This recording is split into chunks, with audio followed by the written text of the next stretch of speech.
ఇబ్బందులు వస్తాయి. ఎందుకంటే వీరభద్ర స్వామి ఊరికనే రాలా, వాడు సాక్షాత్తు సతీదేవి నాయన శివుని తిడితే ఆమె తన ఆత్మాహుతి చేసుకుంటే వీరభద్రుడు వచ్చాడు, దక్షుడు తలకాయ తీసి యజ్ఞగుండంలో పడేశాడు. మరలా అది కావాలంటే చూసుకోండి, రాజకీయ పక్షాలైనా లేకపోతే అధికారులైనా సరే ఏ న్యాయం కావాలో చూసుకోండి. అటువంటి స్థితి తీసుకురాకండి దయచేసి. మీరు ఆలోచించాలా. శ్రీరామనవమి యాత్ర మీద రాళ్లు పడతాయి, వినాయక చవితి మీద రాళ్లు పడతాయి. ఎప్పుడైనా మొహరం ఊరేగింపు మీద ఎప్పుడైనా రాయి పడిందా? ఒక పోలీసుని చెప్పమన్నాడు వచ్చి. రంజాన్ సమయంలో లేకపోతే ఏదైనా దర్గా ఊరేగింపు జరుగుతుంటే ఎవరైనా రాళ్లు వేసి ఇబ్బంది పెట్టారా? ఈ దేశంలో ఎక్కడైనా సరే, ఇక్కడే కాదు ఎక్కడైనా సరే, ఎక్కడైనా ముస్లిం సోదరులు కనుక ఒక ఊరేగింపు తీస్తుంటే ఎక్కడైనా దాడి జరిగిందా? మరి హనుమాన్ జయంతి ర్యాలీ మీద ఎందుకు దాడి జరుగుతుంది? శ్రీరామనవమి శోభాయాత్ర మీద ఎందుకు దాడి జరుగుతుంది? అవసరమే వచ్చింది? మనం ఎవరి వారసులో?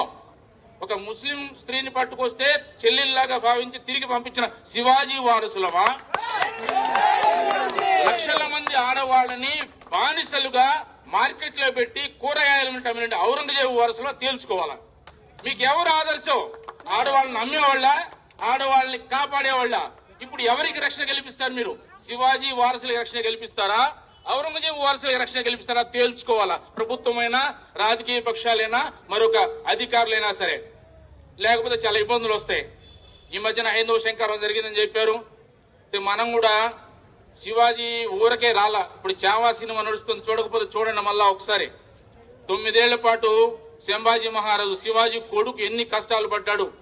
సర్వ సైన్యంతో కూడా ఔరంగజేబు వచ్చినప్పటికి కూడా వాడికి నిరాశ కలిగిస్తూ 27 సంవత్సరాలు పోరాటం చేసినా ఎదిరించి నిలబడింది హిందూ దేశం.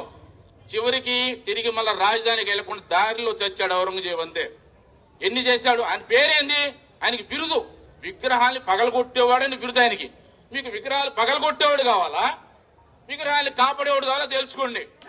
శివాజీ జీవితంలో ఏదైనా ఒక మసీదుని ధ్వంసం చేశాడా?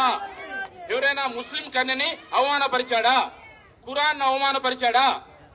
ఆ రాజు వారసులం మేము. ఇక్కడ ఔరంగజేబు చేసిందేంటి? కాశీ, మధుర అన్ని దేవాలయాలు పగలగొట్టించాడు. 40,000 దేవాలయాలు పగలగొట్టించాడు. వాడి వెనకాల నిలబడతారా? దొంగ వెనకాల నిలబడతారా? ఇది న్యాయమేనా? ప్రభుత్వానికైనా ప్రజలకైనా? కొద్దిమందికి నాయకత్వం కావాలి. ముస్లింలలో గుర్తొచ్చింది, మా తాత కూడా బ్రాహ్మణుడు అంటాడు ఫరూక్ అబ్దుల్లా. అది ఇక్కడ హిందూ సోదరులే, వాళ్ళందరూ కూడా ముస్లింలందరూ కూడా ఒకప్పుడు మతం మార్చబడిన వాళ్లే. వాళ్ళ మాయాజాలం పడి పదవీ కాంక్షతో ఉద్రేకాలు రెచ్చగొట్టి ఊరేగింపు రాళ్లేయించి నాయకులుగా ఎదగాలంటే ముస్లిం యొక్క ఉగ్రవాద నాయకత్వాన్ని తిరస్కరించాలా ముస్లిం సోదరులు? లేకపోతే నష్టపోతారు రాబోయే రోజుల్లో. అది గుర్తించాలా. ప్రభుత్వం కూడా గుర్తించి ఇటువంటి న్యాయపరమైన హక్కులు ఎక్కడుంది? రోడ్డు మీద పోకూడదు. పోయినసారి చూసాం, హనుమంత్ జయంతి యాత్ర జరుగుతుంటే ఆర్టీసీ బస్ స్టాండ్ దగ్గర పోలీసులు బ్యారికేడ్స్ పెట్టి మీ దాన్ని పోవద్దు, ఆ పక్కన పోండి అన్నారు. సిగ్గుచేటు కదా. మీరెందుకు ఉంది? తుపాకీ దేనికి? లాఠీ ఎందుకు ఉండేది? రోడ్డు మీద, పబ్లిక్ రోడ్డు మీద పోరా అంటే ఎవడైనా రౌడీ చేసి వాడి పక్కన నిలబడి వాడి దూరంగా ఉండరా, నువ్వు ఇంట్లో కూర్చోమని మాకు చెప్తారా? అందుక మీరు ఉండేదే. రౌడీ చేసి పక్కలో వేస్తారా? తేల్చుకోవాలా. ఏది లా అండ్ ఆర్డర్ అంటే ఏమిటి అసలు? ధర్మం ప్రకారం అనుమతి తీసుకుని పోయేవాడికి రక్షణ కల్పిస్తారా? అధర్మంగా శాంతియుతంగా పోయే రాళ్లేసేవాడికి రక్షణ కల్పిస్తారా? తేల్చుకోవాలా యంత్రాంగం. సాక్షాత్ మనం గౌరవమైనటువంటి జిల్లా మేజిస్ట్రేట్ వారి కార్యాలయం దగ్గర నిలబడి ఉన్నాం. మనం న్యాయాలయాలు వాళ్ళకి తెలుసు ఏది మంచి ఏది చెడ్డో. ప్రభుత్వానికి, మంత్రి గారి, ముఖ్యమంత్రి గారికి, ఉప ముఖ్యమంత్రి గారికి కూడా ఈ విషయాన్ని తీసుకెళ్లి ఈ రాష్ట్రంలో హిందువులు 2వ శ్రేణి పౌరులు కాదు, వాళ్ళకి సమాన హక్కులు ఉన్నాయి. ఏ దేశంలో అయితే ఆ దేశ వాసులకి హక్కులు ఉంటాయి. అందరూ సుఖజీవనం కలపాలి. ఎక్కడ కూడా ముస్లింలకి, క్రైస్తవులకు వ్యతిరేకంగా మాట్లాడేది అలవాటు మనకు లేదు. ముస్లింలకు వ్యతిరేకంగా అది ర్యాలీ ముస్లిం ఉగ్రవాద నాయకత్వానికి వ్యతిరేకం, క్రైస్తవులకు వ్యతిరేకం కాదు. మేము వ్యతిరేకిస్తాం ఎవరిని? భారత్ మాతకు చేయకపోతే వ్యతిరేకిస్తాం ఖచ్చితంగా. వాడు ఎవడైనా సరే.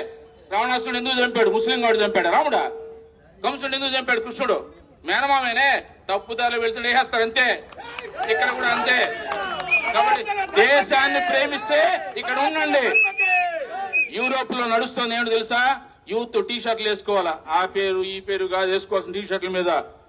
మీరు ఉండే దేశాన్ని ప్రేమించండి. ఏంటి? మీరుండే దేశాన్ని ప్రేమించండి. లేదా మీకు లవ్ పాకిస్తాన్ మీదో, అమెరికా మీదో, చైనా మీద ఉంటే అక్కడికి వెళ్ళి బతకండి. మీకు ఎక్కడ మీరు ప్రేమించే దేశానికి వెళ్ళినా బతకండి. లేదు ఇక్కడ బతుకుతున్న దేశాన్ని ప్రేమించండి. యంత్రాంగం కూడా అదే ఆలోచించాలా. మేము వందే మాత్రం పాడడం, జనగణమన ఇస్తే నిలబడడం, భారత మాతకు జయను, జెండా ఎగరేస్తే